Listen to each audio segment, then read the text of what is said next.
Nandini study point में आप सभी का स्वागत है। मैंने अपनी पिछली वीडियो में आप लोगों को बताया था कि पर्नीशियस एनीमिया को ट्रीट कैसे करते हैं, पर्नीशियस एनीमिया क्यों होता है, पर्नीशियस एनीमिया होने के कारण क्या हैं। उसके जब मैं डायग्नोस्टिक इवेलुएशन बता रही थी तो मैंने बताया था कि सीलिंग टेस्ट करते हैं, पर उस वक्त मैंने सीलिंग टेस्ट को डिफ़ाइन नहीं किया था, बिकॉज सीलिंग टेस्ट जो अपने आप में एक डिफ़ाइन करने लायक चीज़ है और बड़ी चीज़ें हैं, तो मैंने उस वक्त डिफ़ाइन नहीं किया। पर अभी मैं ये चीज़ एक्सप्लेन कर देती हूँ कि सीलिंग टेस्ट क्या होता है। जो सीलिंग टेस्ट है, कभी भी अगर आप हॉस्पिटल में जाएं, आप नॉर्मल पर्सन हैं, अगर आप मेडिकल लाइन से हैं तब तो आपको चीज़ें समझ में आएंगी और आपके लिए वीडियो यूज़फुल है भी। और अगर आप मेडिकल लाइन से नहीं भी हैं तो एज अ पेशेंट अगर कभी आपको जाना पड़े या आप पर्नीशियस एनीमिया से सफ़र कर रहे हैं तो भी ये जानना ज़रूरी है कि ये टेस्ट क्या होता है, कैसे होता है और क्यों किया जाता है। तो पहले तो मैं ये बताऊँगी कि जो सीलिंग टेस्ट है, अगर कोई पर्सन है, हॉस्पिटल गया है और डॉक्टर को रहता है इसके अंदर सारे जो मैंने एग्जांपल बताए थे ना कि उसमें सिम्टम्स क्या क्या होते हैं, रेड बीफी टंग और उसके एक्सट्रीमिटीज़ में पेन होगा, हाथ पैर में दर्द होगा, उसका बैलेंस नहीं बनेगा, चलने फिरने में वो बैलेंस जो है वो बिगड़ जाएगा। तो ये सारे मैंने सिम्टम्स बताए थे, ठीक है। बहुत फटीग, लेज़ी लिथार्जी रहेगा कि थका सा है बिना कुछ किए, ये सारे क्या है, सिम्टम्स हैं।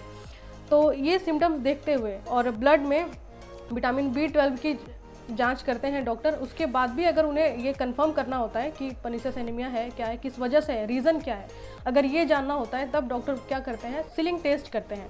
तो सीलिंग टेस्ट के लिए डॉक्टर बोलते हैं यूरिन सैंपल चाहिए, ठीक है। क्या कैसे चाहिए होता है वो मैं बताती हूँ। दरअसल इसमें क्या होता है कि एक रेडियो लेबल विटामिन B12 एक सप्लीमेंट देते हैं जिसका कि सीलिंग टेस्ट करना होता है। उसको वो टैबलेट देने के बाद उसको 24 आवर्स के बाद उसका यूरिन सैंपल कलेक्ट करते हैं पेशेंट का, ठीक है। फिर वो क्या करता है, वो जाता है लैब में, वहाँ पे उसकी जांच होती है और वहाँ लैब में जांच होने के बाद ये पता चलता है कि इंट्रिंसिक फैक्टर एब्सेंट है या इंट्रिंसिक फैक्टर प्रेजेंट है।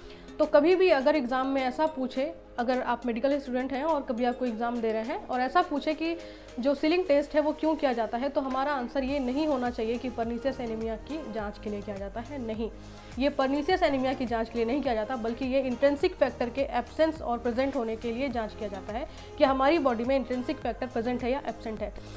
जब भी कोई पर्सन विटामिन B12 इंटेक करता है, अपने फूड के जरिए विटामिन B12 लेता है, तो उसके स्टमक में इंट्रिंसिक फैक्टर पाए जाते हैं। ये इंट्रिंसिक फैक्टर क्या करते हैं, विटामिन B12 के साथ बाइंड करते हैं और बाइंड करके ग्लाइकोप्रोटीन के फॉर्म में ये हमारे ब्लड के साथ कहाँ जाते हैं, इलियम में जा करके एब्जॉर्ब हो जाते हैं और वहाँ पे विटामिन B12 जब एब्जॉर्ब हो जाता है तो वो लीवर में जाके स्टोर होता है।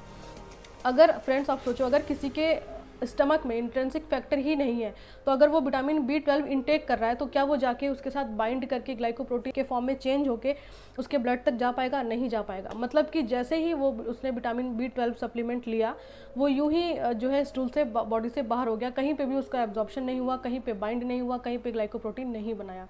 तो सबसे पहले डॉक्टर ट्रीट करने के लिए क्या करेंगे, वो ये जानेंगे कि इंट्रिंसिक फैक्टर है या नहीं, सबसे मोस्ट चीज़ जो है। तो कभी भी अगर सीलिंग टेस्ट होता है तो वो इंट्रिंसिक फैक्टर के एब्सेंस और प्रेजेंस को जानने के लिए किया जाता है। तो रेडियो लेवल विटामिन B12 उस पेशेंट को जब खिलाया गया, उसके अगले दिन उसका यूरिन जो है, उसका यूरिन सैंपल कलेक्ट किया गया, उसमें जांच की गई।